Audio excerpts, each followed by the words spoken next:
शेतकरी बांधवांनो, मला एक 2-4 शेतकऱ्यांनी फोटो पाठवलेले 15,006चे एक पाटोद्याचे शेतकरी होते आणि आज जो काही आम्ही ह्या प्लॉटला देतो ह्या परळी तालुक्यातला रेवलीतला हा प्लॉट आहे. आणि 15,006ला अशा पद्धतीचं जे आहे ते हे पानाच्या कडा ज्या आहेत त्या अशा पद्धतीनं खडबडीत झालेल्या दिसत आहेत. आणि अशा पद्धतीनं जे आहे ते हे सगळा ॲपिरन्स जो आहे तो आलेला दिसतो ह्या पानाच्या दोन्ही साईडला. ही पानाच्या मागची बाजू आहे आणि ही जी आहे ती अशा पद्धतीची ही वरची आणि टोकाकडचं जे ते अशा पद्धतीनं ही दिसतं. समोरून जर पानाचं जर पाहिलं तर हे अशा पद्धतीचा ॲपिरन्स जो आहे तो आपल्याला अशा पद्धतीनं दिसतोय.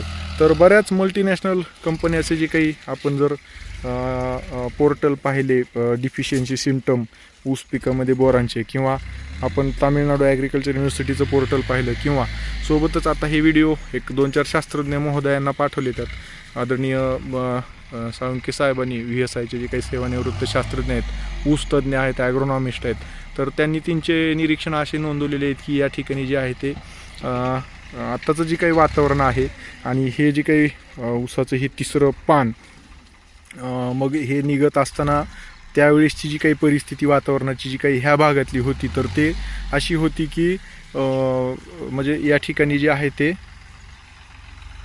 ढगाळ वातावरण जे आहे ते त्या ठिकाणी होतं. टेम्परेचर कमी झालं होतं. आता ह्या दोन्ही सगळ्या गोष्टीचं जर आताचं टेम्परेचर फार जास्त आहे, म्हणजे 40-42च्या रेंजमध्ये आहे. म्हणजे ह्या दोन्ही वेगवेगळ्या विपरीत परिस्थितीमध्ये जे आहे ते वेगवेगळे अन्नद्रव्य जे आहे ते ग्रहण करायला त्या ठिकाणी अडचणी येतात. सोबतच आम्हाला मेजर ह्या 2 व्हरायटीमध्ये हा प्रॉब्लेम जास्त शेतकऱ्यांकडे दिसला.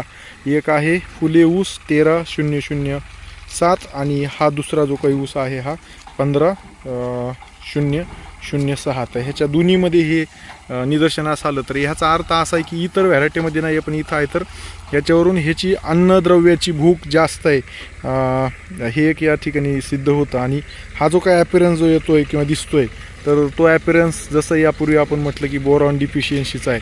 तर अशा ठिकाणी ह्याच्या आधी गेल्या वर्षीसुद्धा आम्हाला नॅचरलच्या कार्यक्षेत्रामध्ये एक शेतकरी होते बाबासाहेब टेळे म्हणून. तर त्यांना पण मी आता दाव्याचे त्यांना फोन केला होता.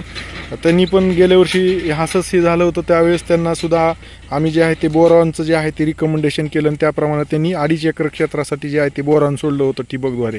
तर आत्ता जी साहेबांशी सुद्धा जी काही सोळंकी साहेबांशी सुद्धा जी काही चर्चा झाली त्याप्रमाणे आपण जे आहे ते 1 एकर क्षेत्रासाठी किमान 1 किलो जे आहे ते आपण बोरॉन 20% जे मार्केटमध्ये मिळतं तर ते आपण जे आहे ते या ठिकाणी सोडावं. आणि ह्या जे आहे ते अन्नद्रव्याचं जे आहे ते व्यवस्थापन या पद्धतीनं जर केलं तर हे जी काही अन्नद्रव्याचा जो काही कमतरतेमुळं येत असलेला अशा पद्धतीचा ॲपिरन्स आहे किंवा पिकावर ह्याचा विपरीत परिणाम होतो आहे तर ते आपण त्या ठिकाणी जे आहे ते कमी करू शकतो. तर हे फक्त स्पेसिफिक 2 व्हरायटीसाठी जे काही आपल्याला निदर्शनास आलेले निरीक्षण आहेत तर ते आपण या ठिकाणी नोंदवलेत. आणि त्या पद्धतीनं शेतकरी बांधवांनी त्याचा जो आहे तो त्या ठिकाणी जे आहे ते अवलंब करून ठिबकद्वारे जे आहे ते